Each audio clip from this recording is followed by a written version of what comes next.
ہمارے ہاں عموماً سب کانٹیننٹ کے معاشرے میں نماز مغرب کے بعد گھر میں جھاڑو دینے، ناخن کاٹنے، گھر کی چھت پر جانے کو نہ صرف معیوب سمجھا جاتا ہے بلکہ اسے دین اسلام کی روشنی میں منع بھی بتایا جاتا ہے۔ کیا واقعی اسلام میں ان اوقات میں کام کاج کرنا منع ہے؟ اگر ہاں تو پلیز اس کی حکمت بھی بتا دیں۔ پہلے تو کیٹیگوریکلی سن لیں کہ یہ ساری کی ساری ہندوانہ توہمات ہیں جو ہمارے معاشرے میں آ گئی ہیں۔ ایک چیز ضرور ہے، صحیح بخاری اور مسلم کی متفق علیہ حدیث ہے، نبی صلی اللہ علیہ وآلہ وسلم نے فرمایا کہ جب مغرب کا وقت ہو جائے تو اپنے بچوں کو باہر نہ نکالو۔ اس وقت شیاطین نکلتے ہیں اور وہ بچوں کو اچک لیتے ہیں۔ اور بخاری اور مسلم میں حدیث ہے کہ مغرب کے بعد اپنے گھروں کے دروازے کو بند کر دو، اور بسم اللہ پڑھ کے بند کرو تو شیطان بھی نہیں کھول پائے گا، ورنہ تو یہ جو لوگ کہتے ہیں نا ہم جنات سے اتنا کام لیتے ہیں، تو کوئی بینک سے پیسے چوری کروا کے بتائیں، دنیا کا نظام نہیں چل سکتا۔ اللہ تعالیٰ نے یہ جو ہرڈل ہے وہ سب کے لیے رکھی ہوئی ہے۔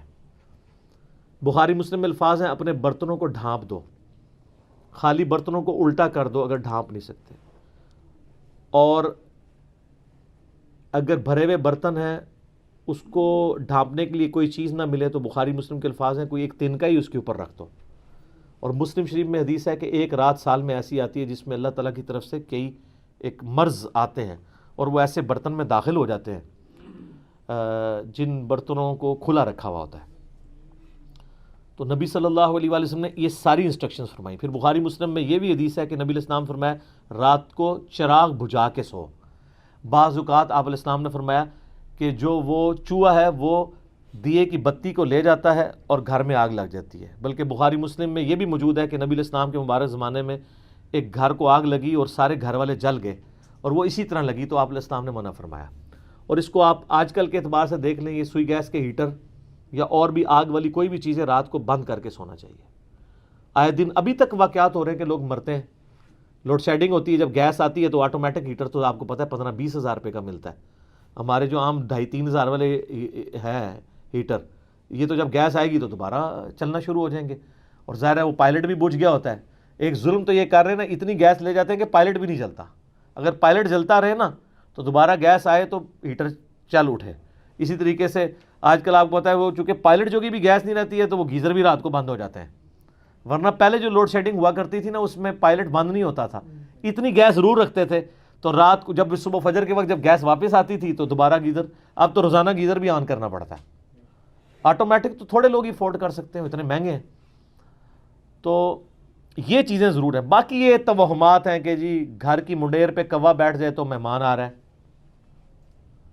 کالی بلی راستہ کاٹ دے تو یہ کوئی نحوست ہے، شیشہ ٹوٹ جانے کو نحوست سمجھتے ہیں۔ اچھا کہتے ہیں جوتی پہ جوتی چڑھی ہو تو سفر لکھا ہے، تو میں اکثر کہتا ہوں میری جوتی پہ جوتی چڑھا دیں آپ روزانہ کے لیے، میں تو جاتا ہی نہیں ہوں کہیں۔ اس طرح سفر نہیں ہوتا، آٹومیٹکلی بھی کئی بار میری جوتی پہ جوتی چڑھی ہوتی ہے، میں تو مہینوں نہیں نکلتا ہوں، ضرورت ہی نہیں پڑتی۔ تو یہ ہیں ساری چیزیں جو توہمات سے تعلق رکھتی ہیں، اور نبی علیہ السلام نے ان چیزوں کو کنڈیم فرمایا۔ قرآن حکیم میں واضح آیت ہے، سورہ بنی اسرائیل میں 36 نمبر آیت، جو 10 کمانڈمنٹس آئی ہیں نا، 9th کمانڈ ہے وَلَا تَقْفُ مَا لَيْسَ لَكَ بِهِ عِلْمٌ إِنَّ السَّمْعَ وَالْبَصَرَ وَالْفُؤَادَ كُلُّ أُولَٰئِكَ كَانَ عَنْهُ مسؤولا۔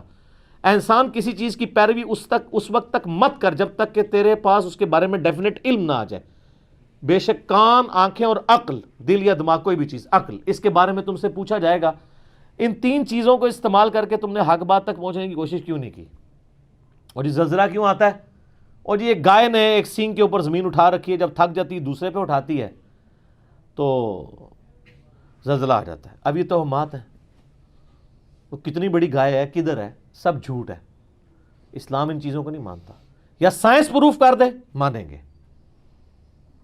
ایکوائرڈ نالج بھی ڈیفینیٹ ہے، ریویلڈ نالج بھی ڈیفینیٹ ہے، لیکن ایکوائرڈ نالج وہ جو یعنی سرٹیفائیڈ ہو تجربات سے۔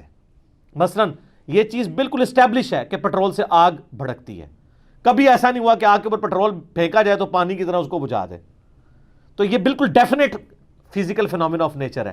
یہ قرآن و سنت کی طرح حجت ہے، اتنا حجت ہے کہ آپ دیکھیں حضرت ابراہیم علیہ السلام نے نمرود کو جس دلیل پہ خاموش کروایا تھا وہ ہے ہی یہی تھی کہ میرا رب وہ ہے جو مشرق سے سورج نکالتا ہے، اگر تو رب ہے تو مغرب سے نکال کے بتا، تو ہکا بکا رہ گیا تھا کافر. اب یہ سائنٹیفک ایک فینومینا تھا جو حضرت ابراہیم علیہ السلام نے سامنے پیش کیا. اللہ تعالیٰ کے جو یہ فزیکل فینومینا ہیں اتنے محکم ہیں کہ کبھی کبھار ہی ٹوٹتے ہیں. آگ ایک ہی دفعہ ٹھنڈی ہوئی ہے ابراہیم علیہ السلام کے لیے، روز روز تو نہیں ہوتی. کعبے کو بھی اللہ تعالیٰ نے ابرا کے لشکر سے ایک ہی دفعہ بچایا ہے. اس کے بعد تو یزید کے دور میں خانہ کعبہ کے اوپر چڑھائی ہوئی ہے اور غلاف کعبہ کا کچھ حصہ جل گیا. اس کے بعد پھر حجاج بن یوسف کی چڑھائی کے دوران خانہ کعبہ کی دیوانیں منہدم ہو گئیں، کچھ نہیں ہوا. واقعہ حرہ میں مدینہ شریف کی حرمت پر مال ہوئی. دنیا بقدر ایفرٹ ہے. آپ لاکھ کہتے ہیں بزرگوں نے دنیا کا نظام سنبھالا ہوا ہے، کوئی فرق نہیں پڑتا. یہ چیزیں بقدر ایفرٹ چل رہی ہوتی ہیں. باقی یہ جتنے توہمات ہیں کہ شام کے وقت جناب وہ آپ جھاڑو نہیں دے سکتے، بھئی کیوں نہیں دے سکتے؟ کامن ہے. ناخن نہیں کاٹ سکتے. اور میں نے تو گھروں میں لڑائیاں ہوتی دیکھی ہیں اس بات کے اوپر. خاوند بیویوں کو ڈانٹ رہے ہیں، مائیں بچوں کو ڈانٹ رہی ہیں رات کے وقت کو ناخن کاٹ لے، اور ان سے یہ پوچھیں کہاں لکھا ہوا ہے تو نہ ان کو پتا نہ ان کو بتانے والوں کو پتا. سارے سنا کے سننی ٹنی پڑھ پڑھا کے سننی بنو. اسلام میں کوئی ایسی چیز نہیں ہے کہ آپ اس کی بنیاد کے اوپر لوگوں کو مصیبت میں ڈال دیں.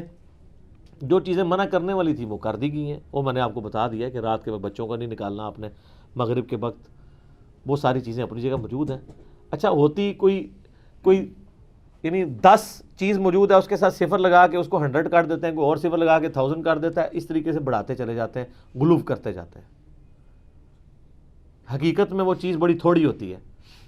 اس طریقے سے دین میں خود ایگزیجریشن کرنا، لڑائی جھگڑے کرنا. بھائی صفائی تو نصف ایمان ہے. صحیح مسلم میں 534 نمبر حدیث ہے، صفائی نصف ایمان ہے.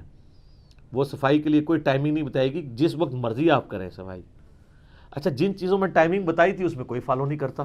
سورہ نور اٹھا کے دیکھیں، اللہ تعالیٰ نے 3 اوقات میں کسی کے گھر جانے سے منع فرمایا. ارلی ان دا مارننگ، دوپہر کے وقت اور رات کے وقت. تو مجھے تو بڑا غصہ آتا ہے ایسے لوگوں پہ جو عشاء کے بعد جو ہے وہ مہمان بن کے تو منہ اٹھا کے آ جاتے ہیں. تو میں تو بالکل اسٹریٹ فارورڈ ہوں. میں دروازے پہ آ کہتا ہوں نہیں میرا ٹائم نہیں جی، انشاءاللہ پھر ملیں گے. اس کو لوگ بد اخلاقی سمجھتے ہیں، حالانکہ یہ عین اخلاق ہے، یہ میرا حق ہے. مس بیل نے بار بار دینا ایک بہت ہے. مجھے ضرورت ہوگی میں دوبارہ کال کر لوں گا، اگر نہیں کرنی 50 کے بعد بھی نہیں کروں گا. آپ کو کسی نے حق نہیں دیا کہ آپ میری زندگی میں انٹرفیئر کریں.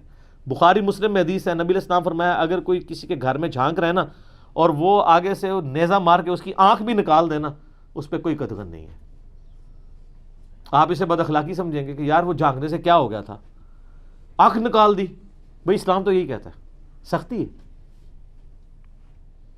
خود نبی علیہ السلام نے ایک صحابی کو یہ کہہ دیا تھا کہ اگر میں جان رہا ہوتا تو میں تیرے ساتھ کر دیتا. حتیٰ کہ بخاری مسلم میں یہ بھی حدیث ہے کہ دروازہ کھٹکھٹاؤ، دستک دو، جواب آ جائے تو ٹھیک 3 دفعہ، ورنہ واپس چلے جاؤ، اس بات کا برا بھی نہ مانو. یہ کیوں ہے؟ کوئی اگلے کی مرضی نہیں ہے، نہیں ملنا چاہتا آپ سے، کیوں آپ اس کو مجبور کر رہے ہیں؟